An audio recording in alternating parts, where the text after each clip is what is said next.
Hello, brilliant jewelry community. Let's go to Gemini, generate Jesus face image. This result is good. Let's save the image. Let's go to Blender 4.4.3, the latest official version. Drag and drop the image. Now for the scale, add mesh cube. Dimensions 30.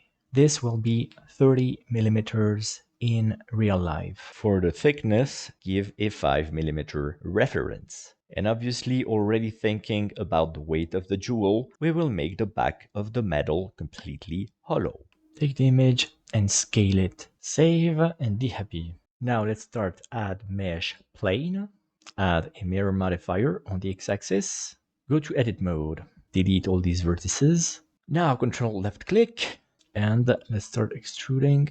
We're going to follow the nose. We have to start somewhere. Now select everything with A, extrude on the x-axis, do a scale on X to 0 and bring that to global 0 on the x-axis. Now let's go to side view, select everything and rotate something like 10 degrees. Move this up slightly here. Turn on the proportional editing. Transparency is turned on. Select these vertices. Let's grab this and go up. Adapt the area here.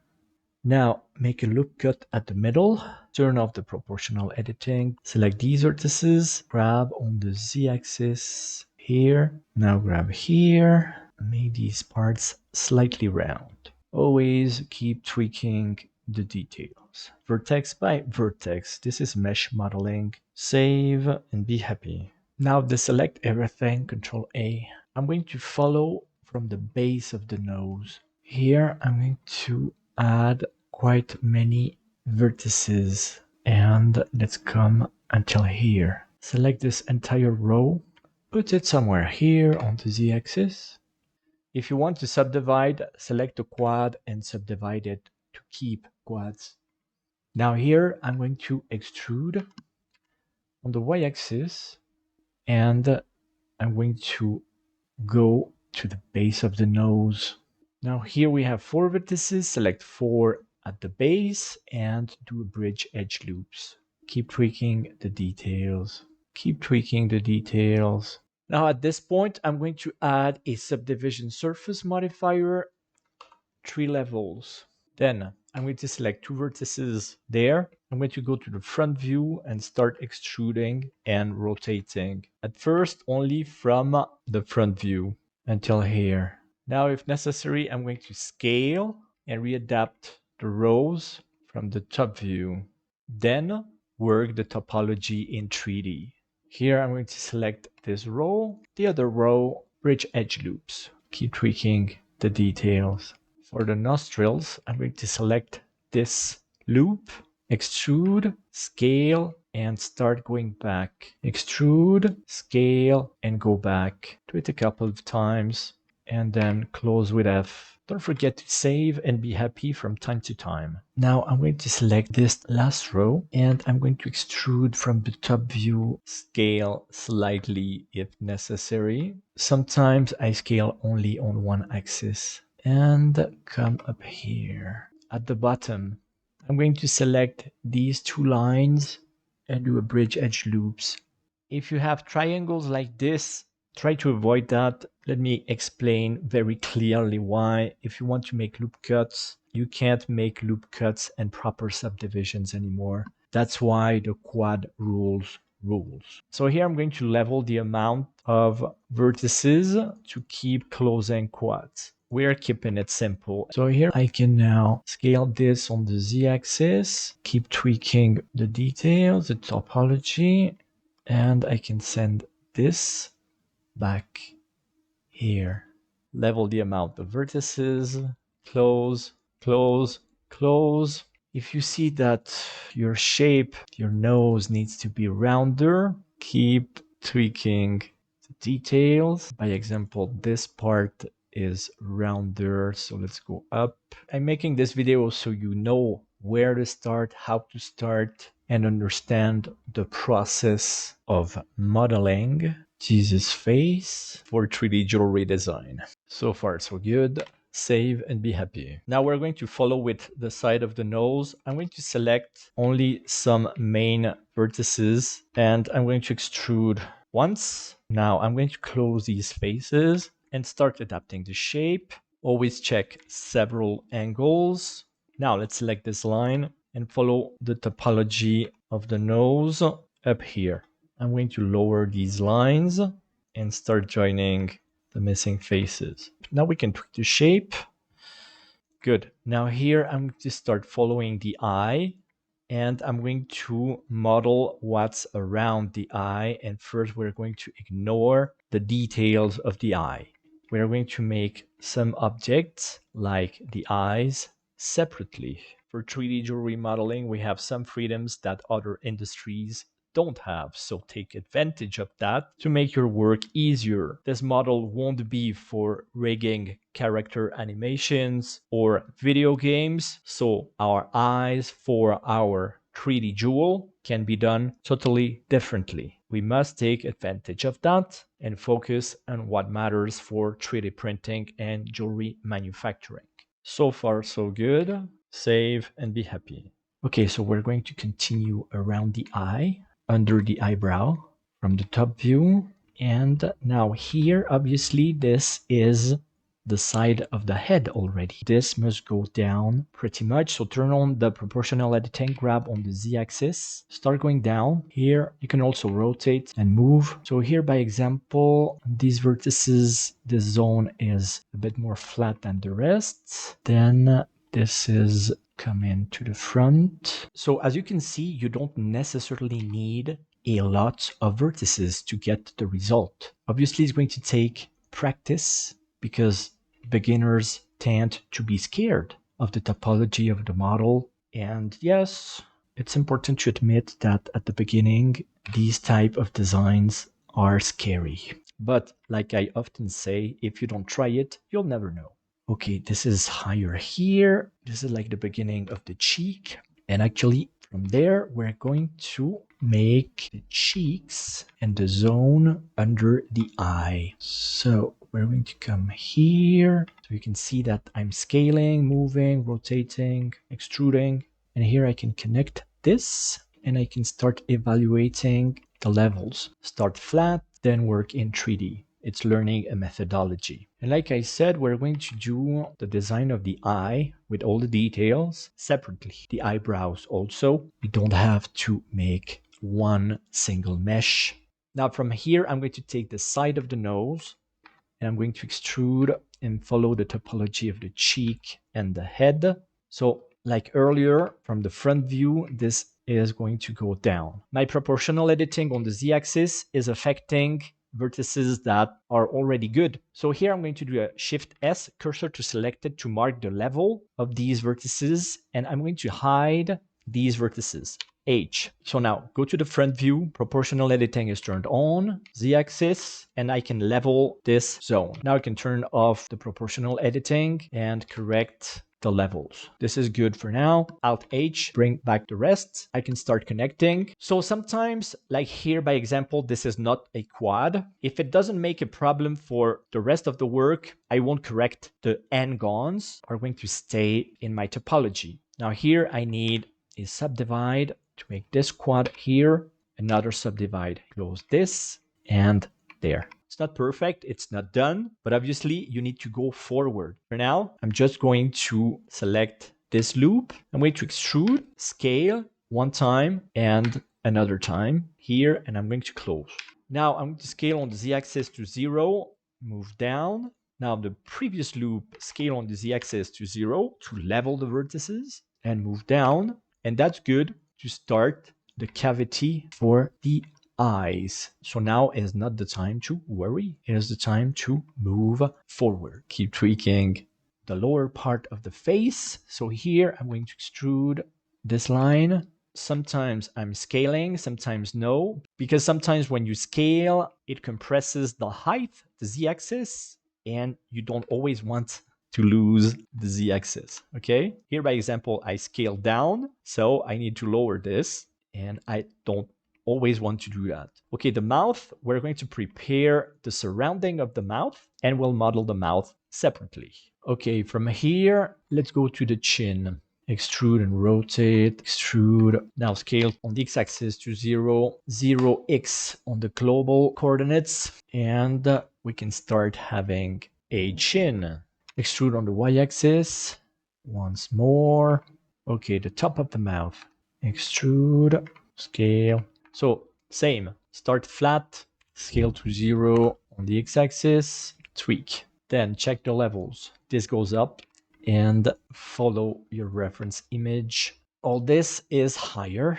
That's the top of the mouth. And like I said, we're going to prepare the zone and we'll do the mouth separately. Now here we're going to connect. Sometimes it's okay to grab many vertices on one side and not that many on the other.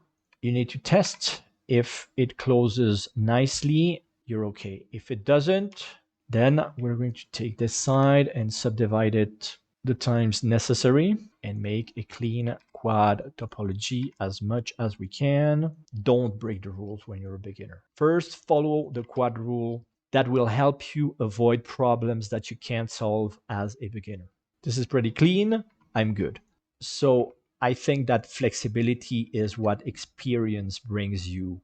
You will have to work on more than just 3D modeling. You also need to work on your mentality as a person, as an artist, as a professional, as a human being. But first, as a beginner, follow the rules. So if you worry now and try to correct the expression now that we don't even have the eyes, the eyebrows, the mouth, you will destroy your model. And that will be a very bad experience. So please don't worry. Move forward. Save and be happy.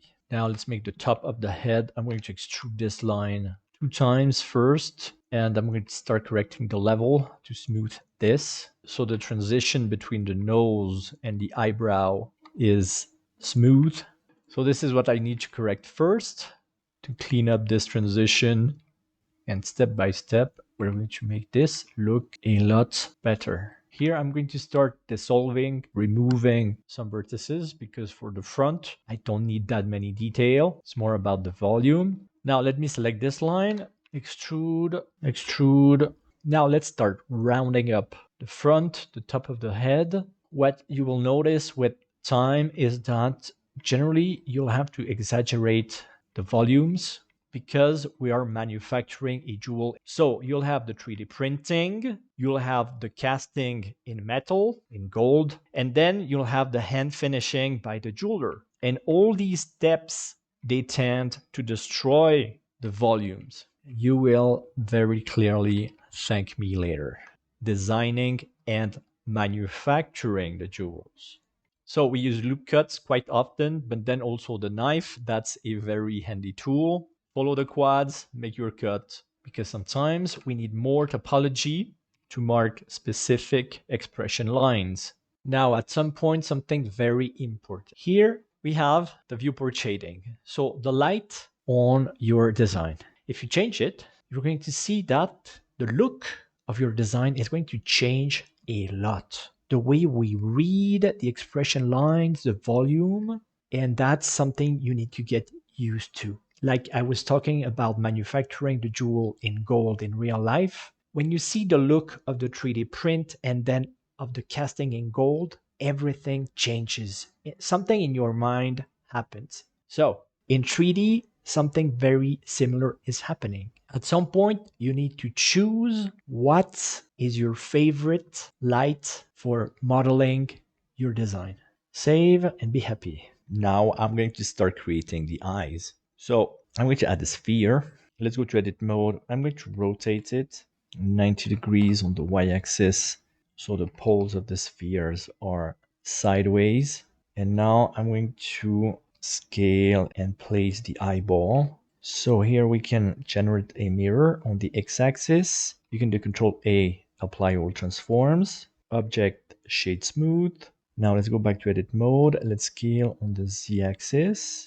Good, now I'm going to take this side, turn on the proportional editing, and adapt the shape of the eye, moving and rotating to fill the space correctly. This is a good start. Save and be happy. Now the eyelashes. Let's copy the eyes. Let's hide the rest. Let's add a subdivision surface modifier, level 3. Let's go to edit mode. Let's erase all of this. Control left click to create vertices. And I'm going to create the eyelash. So here we are not going to make small hairs. We're going to make a solid. So we're going to select everything and extrude and scale. Bring everybody back because we need to put it in place and extrude on the z-axis. Now from here, with the proportional editing, I'm going to adapt the shape and keep tweaking the vertices. So of course, one side is going to be higher than the other one. And then I'm going to make a subdivision to have sharper edges. Okay, so making some elements separated is very practical in some cases. By example here, it's a lot easier to adapt the surrounding shape of the face to adapt the eye. Now let's create the lower part of the eye to have more specific details. So same process, I can select the other part, hide it, and then work with the proportional editing.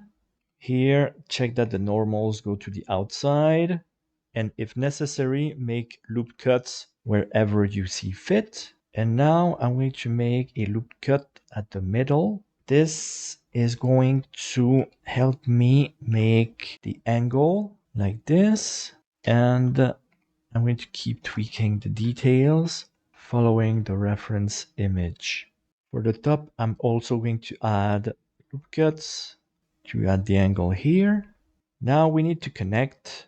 So I'm going to extrude once more here. 2 faces on one side and 2 faces on the other side. And bridge edge loops. This is clean, this is nice. And I can tweak the shape. So now I'm going to lower this and I'm going to create the teardrop canal right here. If you need more topology, don't fear using the knife. This is cleaner. Then keep tweaking the details, save, and be happy. Now it's time to create the mouth. Copy the face, go to edit mode, erase all the vertices, control left click, 0 on the global axis, move it above the surface, and start following the shape of the mouth, upper lip. Now we're going to extrude on the y-axis. We're going to scale on the y-axis, then readapt the shape. This bottom line is going to go down, and with proportional editing, we're going to adapt the side here and then work on the vertices as needed. Don't be too far from the surface of your face. You don't want the lip to be too much disconnected there. Now we're going to make a loop cut at the middle and work on the zones that lower and those who come out. When you like your shape, select everything and extrude on the z-axis to create a solid.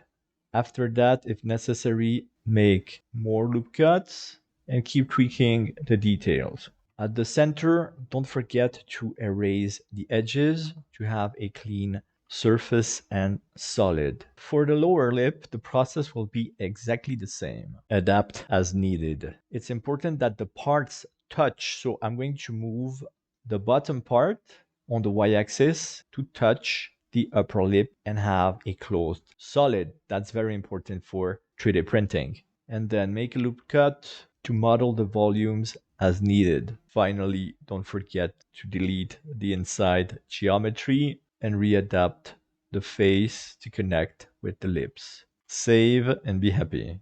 Now we're going to make the iris of the eye. So for 3D jewelry, let's add mesh sphere, scale it on the z-axis also, maybe a bit higher, because like I was explaining earlier, we need to exaggerate some height and thicknesses to make the jewel work in real life. Let's add a mirror on the x-axis based on the face. Now here I'm going to copy the sphere on the z-axis and I'm going to scale it and scale again on the z-axis. I'm not going to carve the eye or anything else. I'm going to leave it like this. Obviously, I perfectly know this is not realistic for movies, for video games, for character design. We are jewelers making 3D printing, manufacturing jewels, and selling jewels. This is entirely another challenge. Things are done differently. And then I'm going to add another copy of the sphere to make the small light in the eye. So now it's all about positioning the different elements.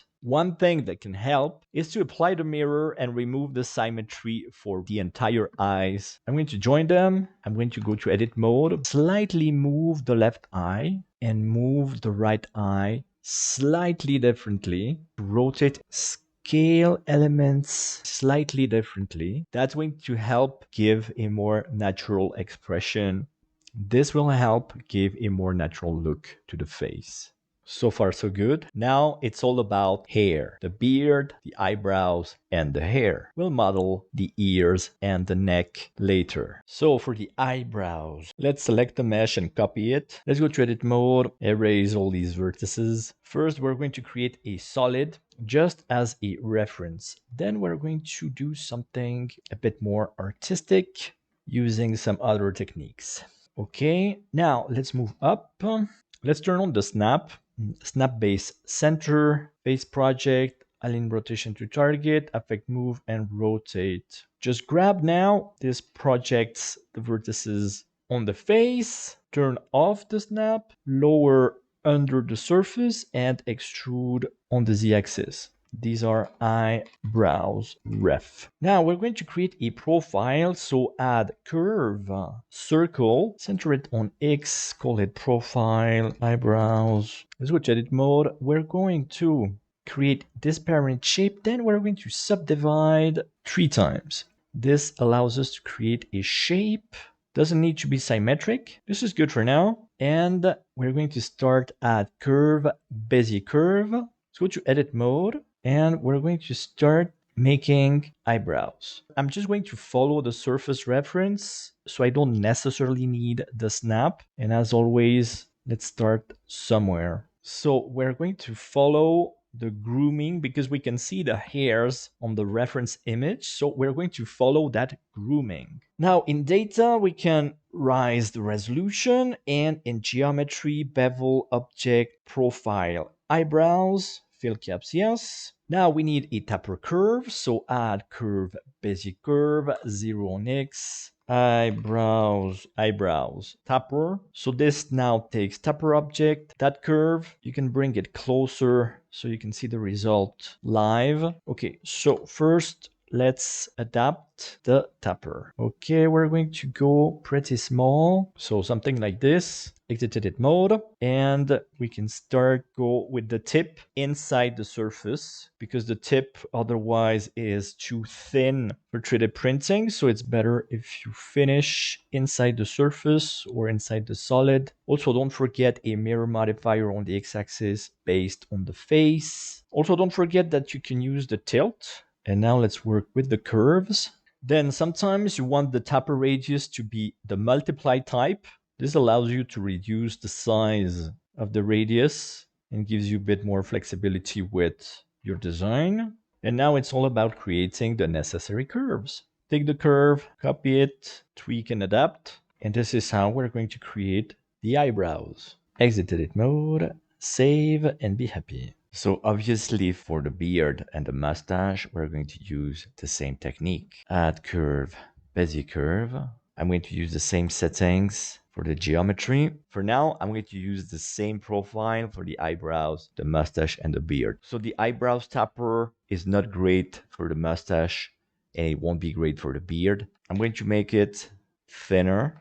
Now for the mustache, I'm going to use the snap. First, I'm going to copy the same hair many times. Then I will tweak the length and the geometry. At some point, if necessary, I can subdivide and adapt the shape. And this is how we will create the mustache, the entire beard, and the entire hair. While doing so, be sure to create a completely closed structure. Also, never forget to work completely in 3D. My design, if you remember, is going to be around 5 millimeters thick, and the back will be made hollow to avoid overweight in gold and wasting money. Don't forget to add some asymmetrical hair to make our jewel more lively. Obviously, at this stage, the eyebrows, the beard, the mustache, and the hair all have specific profiles and taper curves. Now it's time to create the neck using the same mesh technique we did for the face.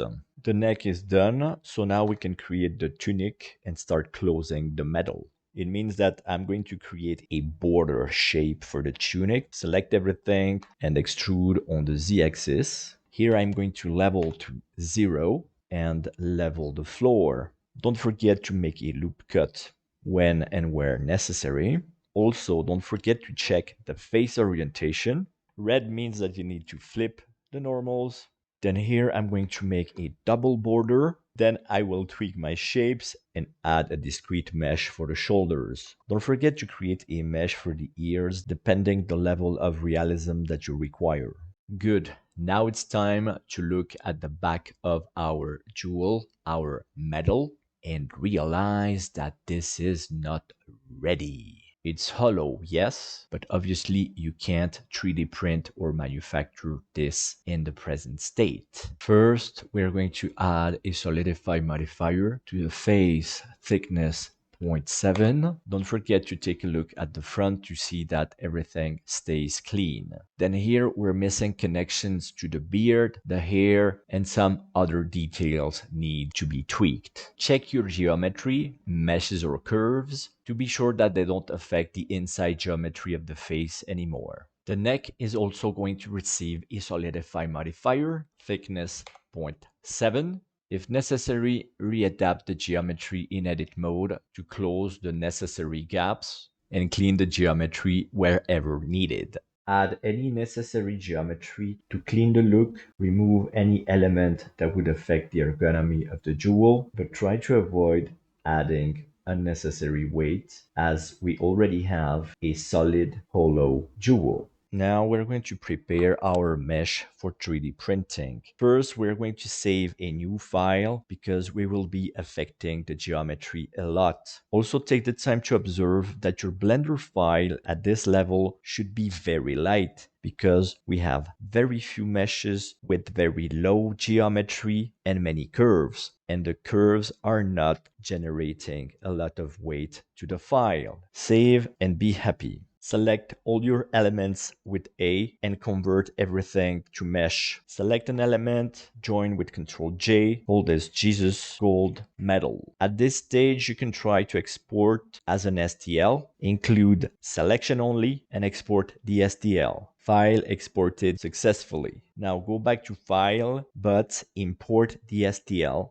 But first, take a look at the size. My design is 500 megabytes.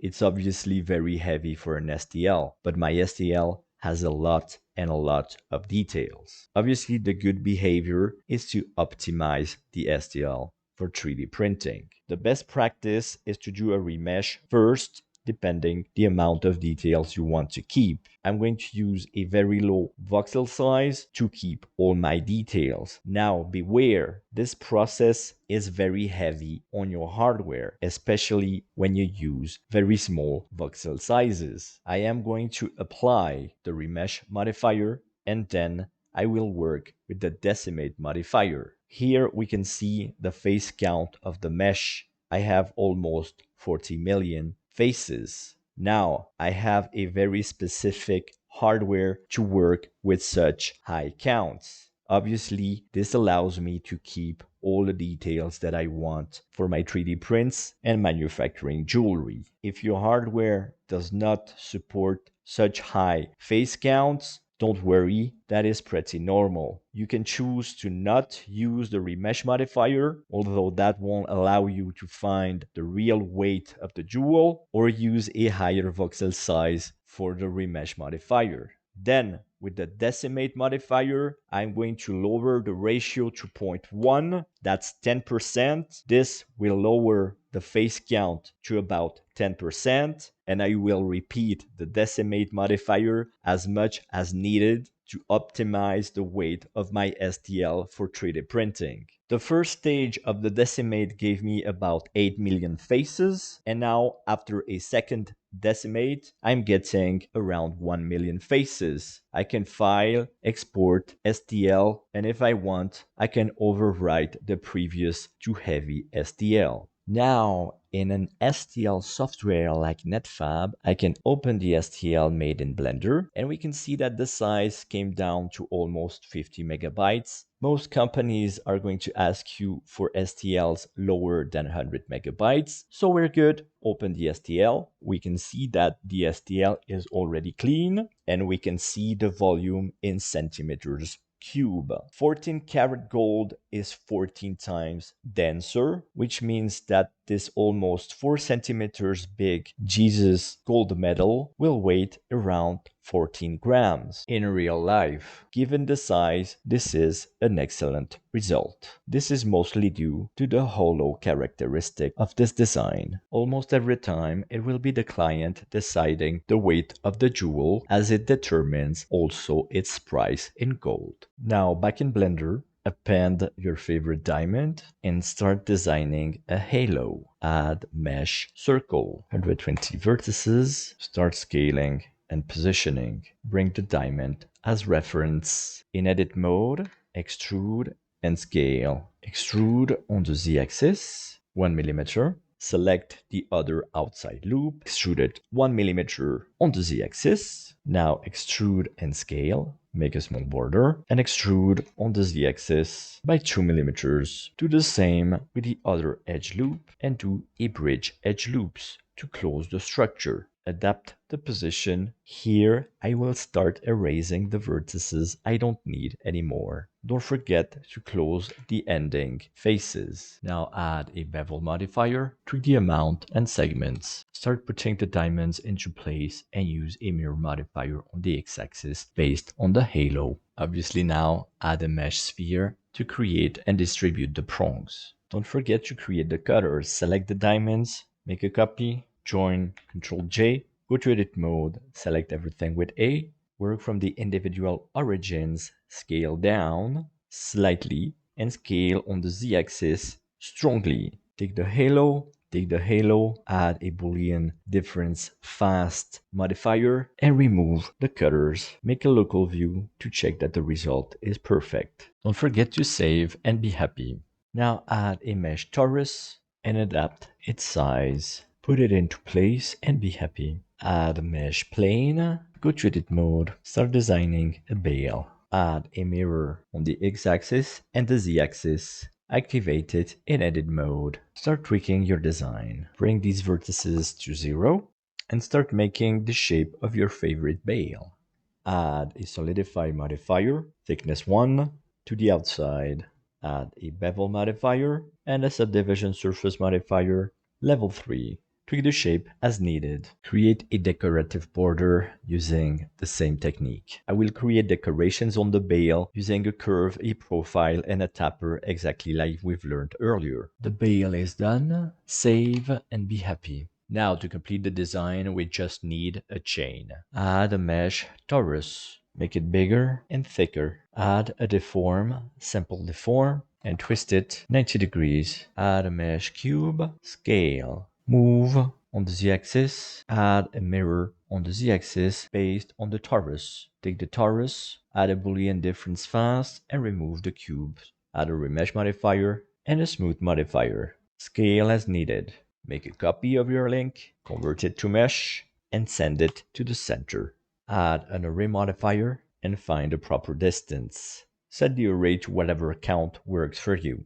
Add a curve circle, scale it. In edit mode, adapt the size and shape as needed. Tweak the resolution, take the chain, add a curve modifier. The curve object is our shape. Don't forget to apply the location and location only on the curve. Then move the chain in position and tweak the scale to make it fit. Adapt the count of the array and the starting position on the x-axis. Tweak the details, save, and be happy. Set your favorite angle for your camera. Add a floor. Add an HDR environment. Add your favorite stone texture to the ground. Create your favorite gold material and apply it where needed. And create your favorite diamond material. Don't forget to add the depth of field on the camera. Then it will be time to add point lights with adequate colors here and there. Add the glare effect. And then it will finally be time to make the render. Enjoy my jewelry tutorials, save, and be happy.